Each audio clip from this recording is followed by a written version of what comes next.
A mulher sábia edifica a sua casa, mas com as próprias mãos a insensata derruba a sua. Hoje eu quero conversar com vocês a respeito da sabedoria que nós mulheres devemos ter dentro de casa, fora de casa. Eu me lembro que logo na minha conversão, quando eu lia essa passagem, eu pensava na casa material, essa casa aqui. Eu sempre pensava no material. Eu nunca pensava na casa templo, que eu sou o templo de Deus, eu sou a casa de Deus. Eu nunca conseguia focar o meu pensamento nisso. Eu sempre enxergava a casa como o lugar que eu morava, não o lugar que eu sou. Eu me recordo que logo na minha conversão, eu conversei com o pastor lá da igreja onde eu me converti, e eu tinha o vício de cigarro. Eu fumava já mais de 14, 15 anos. E eu disse pra ele, né, eu disse assim, eu queria muito parar de fumar, mas eu não consigo parar de fumar. Eu já tentei, já tive várias tentativas e eu nunca consegui parar de fumar. E eu quero muito parar de fumar. E ele disse assim pra mim, eu quero que tu pense assim, hoje tu já aceitou Jesus na tua vida e eu quero que tu perceba que Jesus é alguém puro, alguém limpo, alguém que não tem pecado, e imagina que a tua casa, essa casa aqui, tá cheia de fumaça. Como que tu vai entrar numa casa que tá cheia de fumaça? Tu entra numa casa cheia de fumaça? E eu pensei, não, eu não vou entrar. Se eu entrar naquela casa, eu vou sair tossindo, eu vou sair mal, eu vou sair com falta de ar, eu vou sair um monte de coisas. Foi aí que ele disse pra mim assim, exatamente. Como que tu, pessoa, vai entrar dentro de uma casa onde tem fumaça? Tu vai passar mal. Jesus é a mesma coisa. Jesus, ele não tem como entrar num lugar onde está sujo. Óbvio que Jesus entra onde está sujo, mas ele quer entrar onde está sujo e quer limpar, como se fosse uma faxina. Ele vai pegar tudo, tirar tudo do lugar e vai limpar tudo e vai ver todas as coisas que te faz bem, que vai te acrescentar e vai deixar dentro da casa. Tudo o que vai somar para ti, tudo que vai te fazer bem, ele vai deixar dentro da casa. Tudo aquilo que não presta, tudo aquilo que faz mal para tua saúde, que faz mal para tua mente, que faz mal para o teu coração, que faz mal para ti, seja espiritualmente ou seja na tua carne, Jesus vai ir tirando. Mas a gente precisa dar a oportunidade para que Jesus faça essa faxina dentro da gente e que a gente venha a ser a casa preferida de Deus, que a gente venha a ser a casa onde Jesus quer habitar, onde ele sente prazer em habitar, onde ele está ali dentro e ele chega e diz para o Pai assim, olha, eu reformei essa casa, eu limpei essa casa, ela se mantém limpa e eu consigo habitar aqui. Mesmo que ela tenha pecados, mesmo que ela pense coisas, mesmo que ela diga coisas, que a carne dela ainda está acima do espírito, mesmo com tudo isso, eu consigo habitar aqui, porque ela me convida para habitar ali. Então, hoje, o que eu quero trazer para vocês é... Aí tu vai dizer assim para mim, mas o que isso tem a ver com a maternidade? O canal é sobre maternidade, o canal é sobre... Gente, o canal é sobre maternidade, mas eu sinto que eu preciso passar para vocês o porquê que hoje a minha maternidade, ela não é algo tão pesado quanto eu acredito que seria se eu não estivesse nos caminhos do Senhor. Eu não estou aqui para te dizer que tu precisa ir para uma igreja. Quem é cristã sabe do que eu tô falando, vai entender perfeitamente do que eu tô falando. E quem não é cristã, talvez vai achar que eu estou querendo te jogar para alguma igreja, e não é. Eu só quero colocar que existe uma mudança muito grande de quem eu era quando eu estava fora da igreja e da pessoa que eu me tornei hoje dentro da igreja. Quando eu me converti, como eu falei, eu pensava nessa casa aqui, eu não pensava nessa casa aqui. E eu ia para a igreja, eu lia a Bíblia, eu cantava alguns louvores, mas de fato eu não conseguia ter uma entrega. Desde que o meu filho nasceu, eu comecei a pensar que a minha salvação ela é importante e principalmente todas as portas que eu deixo aberta vai respingar nele. Tudo que eu faço, todas as minhas ações, todas as coisas que eu deixo, todo o bem que eu deixo de fazer, como o próprio Paulo diz, o bem que eu quero fazer não faço e o mal que eu não quero fazer, esse sim eu faço. E a maioria das vezes a gente não faz o bem e a gente também não faz o mal. Mas só o fato de nós não fazermos, nós já estamos pecando. O que eu quero dizer para vocês hoje é que era para eu ter me tornado sábia há muito mais tempo, muito antes de ter tido meu filho. Hoje eu tenho mais sabedoria do que eu tinha ontem. E não estou dizendo que eu sou, nossa, eu sou a mulher sábia pra caramba. Não, eu não sou. Eu estou em constante aprendizado, eu estou em constante leitura e conversação com o meu pai. E quero dizer para vocês que quando eu engravidei do meu filho, se eu tivesse tido a sabedoria que eu tenho hoje, eu tinha me poupado e tinha poupado ele de muitas coisas. Só que eu não tive sabedoria e muitas coisas ruins aconteceram nesse período de tempo. Por quê? Porque eu simplesmente me deixei levar pela carne. Em nenhum momento eu chegava para Deus e dizia assim, Deus, o que o Senhor quer que eu faça? Qual é a tua vontade a respeito da minha gestação? Qual é a tua vontade? Qual é o teu sonho? Porque Deus já tinha me mostrado que me daria um filho. E eu já não queria mais. Quando eu engravidei, eu tive toda uma rejeição durante a minha gravidez. E eu questionava Deus. Eu digo, Deus, por que o Senhor me deu um filho justo agora que eu não quero, justo agora que eu tinha outros planos? Só que eu não parei para pensar que Deus tinha planos para mim. Na Bíblia fala, eis-me aqui, que a gente diz para Deus, eis-me aqui, me usa. E onde está o eis-me aqui? Em nenhum momento eu tinha dito, eu disse para Deus, eis-me aqui, só que não era o faça a tua vontade, é faça a minha vontade. Eu quero fazer tal coisa. Então eu não estava no eis-me aqui, de fato. Hoje eu tenho trabalhado muito para que o eis-me aqui realmente, de fato, aconteça. Porém, lá atrás, não foi assim que aconteceu. Eu vou falar duas passagens para vocês no decorrer do vídeo e eu gostaria muito que vocês compreendessem aonde eu quero chegar. Mas é para falar mesmo da sabedoria. Nós precisamos ter sabedoria. Nós precisamos ser aquela pessoa que constrói. Mateus 7, do 24 ao... Mateus capítulo 7. Eu vou colocar aqui para vocês. Portanto, quem ouve essas minhas palavras e as pratica é como um homem prudente que construiu a sua casa sobre a rocha.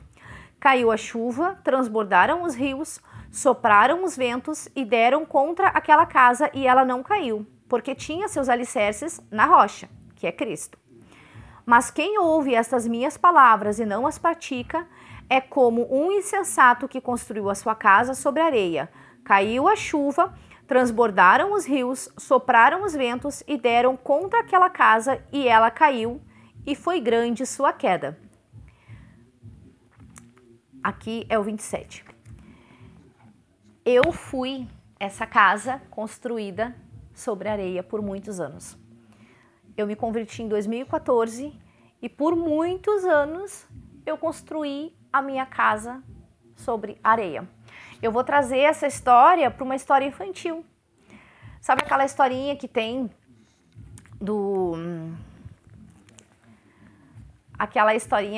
dos três porquinhos, né? Um porquinho faz a casa de palha, o outro porquinho faz a casa de madeira e o outro porquinho faz a casa de material. Então, nós somos como aqueles porquinhos, a gente constrói, né? Eu construí a minha casa de palha. E aí veio a primeira tempestade, o primeiro sopro, e eu caí, saí correndo, fui lá pro porquinho, né, que construiu a sua casa de madeira, e aí veio o vento e paf, derrubou. E aí quando eu encontrei Jesus, eu fui lá pro porquinho que construiu a sua casa de material, né? A casa de tijolos. E aí veio lá o lobo mau e soprou, e soprou, e soprou, e soprou, e não derrubou. Assim somos nós. Às vezes a gente passa, vou dizer assim, de religião em religião, de igreja em igreja, e às vezes a gente vai numa igreja aqui, a gente vai numa igreja ali, e a gente não consegue se firmar. Às vezes acontece de a gente ir numa igreja e ter muita gente ali, como a gente chama de panelinha, e sim, isso acontece muito, e a gente não se sente acolhido ali, e aí a gente tenta ter um encontro com Deus, a gente tenta se firmar na rocha, mas em função de não ter uma receptividade dentro daquela igreja, a gente fica pulando de igreja em igreja, igual macaco, né, como a gente chama. E a gente acaba se auto-prejudicando porque a gente não encontra um lugar firmado na rocha. E quando a gente encontra esse lugar firmado na rocha, quando a gente encontra pastores que realmente estão preocupados com suas ovelhas, a gente percebe que existe uma diferença de uma igreja para outra. E infelizmente tem muito isso. Existe aquela igreja que está acostumada a ter o mesmo rebanho, e aquele rebanho é sempre o mesmo e tá no passamão. E são pessoas que não gostam de ouvir não, ou são pessoas que já estão acostumadas com aquele meio e não tem abertura para mais outra pessoa chegar. E tem outras igrejas que, é como eu digo, né, é chicote em cima de chicote. Por quê? Porque existem pastores honestos, existem pastores corretos que chegam e educam as suas ovelhas, que repreendem as suas ovelhas, que aconselham as suas ovelhas. E eu tive um crescimento espiritual de janeiro para cá que eu não tive há muitos anos. Eu tive um período grande que eu não tive metade do crescimento espiritual que eu tenho hoje. Não somente porque o pastor ou a pastora chega e te diz assim, não, ó, tu tem que jejuar, tu tem que isso, tu tem que aquilo. Muito pelo contrário, eu estou tendo o direcionamento de Deus. Deus chega, hoje eu tenho revelações por sonhos, e Deus me chama na madrugada e muitas vezes ele diz para mim, tu precisa jejuar, tu precisa conversar comigo durante a madrugada. E eu confesso que tem muitas madrugadas, em função que eu ainda amamento, eu confesso que eu me sinto assim, nossa, cansada, e eu acabo não orando na madrugada. E quem se ferra sou eu. Por quê? Porque quando Deus me chama, eu sei que Ele tem algo para falar para mim. Só que na preguiça eu acabo não orando. E só eu sou a única pessoa responsável por não receber a graça que Deus está querendo me dar por causa da minha preguiça de acordar cedo, ou da minha preguiça de acordar na madrugada para orar. Então, nesses momentos eu não sou sábia. Nesses momentos eu estou sendo imprudente. O que eu quero falar também é um outro detalhe. Lá em Ezequiel 37, eu vou ler para vocês. A mão do Senhor estava sobre mim, e por seu espírito ele me levou a um vale cheio de ossos. Ele me levou de um lado para outro e pude ver que era enorme o número de ossos no vale e que esses ossos estavam muito secos. Ele me perguntou, filho do homem, esses ossos poderão tornar a viver? Eu respondi, ó soberano Senhor, só tu o sabes. Então ele me disse, profetize a esses ossos e diga-lhes, ossos secos, ouçam a palavra do Senhor. Assim diz o soberano, o Senhor, a estes ossos. Farei um espírito entrar em vocês e vocês terão vida. Porei tendões em vocês e farei aparecer carne sobre vocês e os cobrirei com pele. Porei um espírito em vocês e vocês terão vida. Então vocês saberão que eu sou o Senhor. E eu profetizei conforme a ordem recebida. Enquanto profetizava, houve um barulho, um som de chocalho e os ossos se juntaram, osso com osso. Olhei e os ossos foram cobertos de tendões e de carne, e depois de pele, mas não havia espírito neles. A seguir ele me disse, profetize ao espírito, profetize, filho do homem, e diga-lhe, assim diz o soberano o Senhor, Venha desde os 4 ventos, ó Espírito, e sopre dentro desses mortos, para que vivam. Profetizei conforme a ordem recebida, e o Espírito entrou neles, eles receberam vida e se puseram em pé.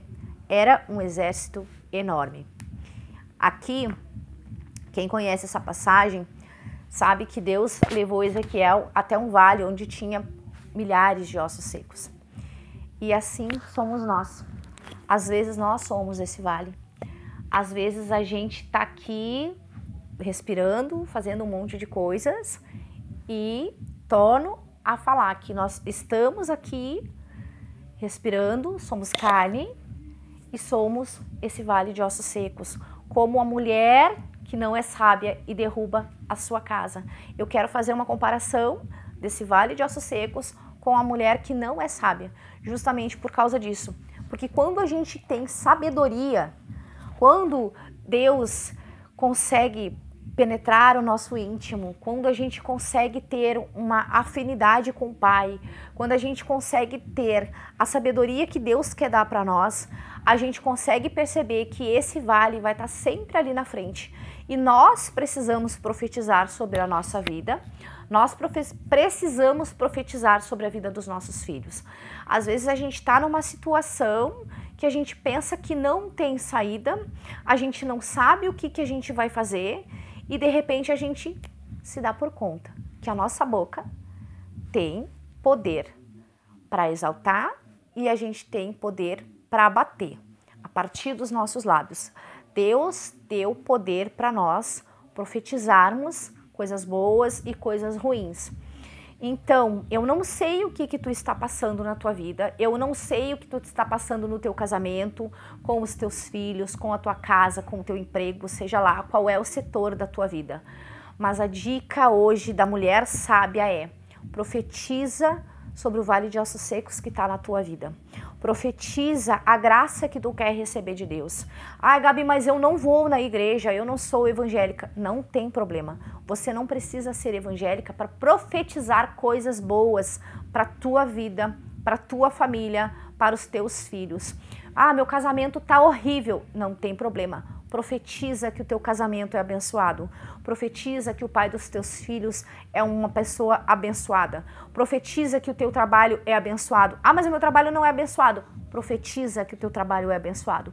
Quando tu menos esperar, o teu trabalho que tu não gosta de fazer, que tu detesta ir até lá, tu vai perceber que quando tu começa a profetizar que o teu trabalho é abençoado, que tudo o que tu faz, onde tu toca, onde os teus pés alcançam, tudo o que tu toca, tudo o que tu profetiza, tudo o que tu abençoa, aquilo ali vai se tornar abençoado e tu vai ver que a tua vida vai começar a andar de uma maneira mais suave, tu vai conseguir ter paz quando tu começar a profetizar coisas boas sobre a tua vida, sobre os teus, sobre a tua família, sobre o teu lar.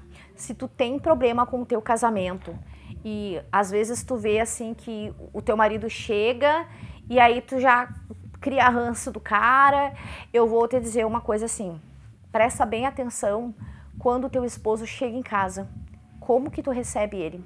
Às vezes tu não sabe o dia que ele teve lá na rua e quando ele chega o teu dia não foi legal e tu já solta 7 pedras nele, tu solta 4 patas nele e o cara nem chegou dentro de casa ainda e tu já tá só reclamando e tu vê que a cara dele é tipo assim, eu quero sair correndo. Pensa que quando o teu esposo chega em casa, pensa que é o inverso. Pensa que é tu chegando em casa, pensa como tu gostaria que o teu esposo te recebesse. Como que tu gostaria que ele conversasse contigo? Muitas vezes nós somos levadas a emoções e a gente é muito rancorosa sim, a gente é muito orgulhosa sim, e às vezes o cara chega em casa e a gente, metralha o cara. Seu isso, seu aquilo, eu não aguento mais, eu não aguento mais, eu não aguento mais, e a gente fica falando tanta coisa e os homens acabam ficando pensando assim, poxa, recém cheguei, nem sei o que tá acontecendo, essa mulher, eu chego em casa, essa mulher só briga. Se é pra brigar, eu sei que, aí tu vai dizer assim, Gabi, mas tu não tem um esposo, tu não mora com ninguém. Ok, realmente, eu não moro com ninguém, mas tu pode ter certeza que eu já aprendi isso. Eu sei que no momento que um homem entrar pela porta da minha casa para ser o meu companheiro, ele vai ter uma mulher braba, ele vai ter uma mulher braba, porque eu não vou dizer que, eu não vou ser braba, eu não vou xingar, eu não vou brigar, eu não vou xingar, sim, eu vou aguentar na boca. Mas, quando ele chegar em casa, eu não vou desferir nele todas as coisas ruins que eu tive durante o meu dia, porque o cara não vai ter culpa das coisas ruins ou das coisas que não saíram conforme eu planejei. Nós precisamos tratar as pessoas e principalmente o nosso companheiro de vida. Nós precisamos tratar eles como nós gostaríamos de ser tratada.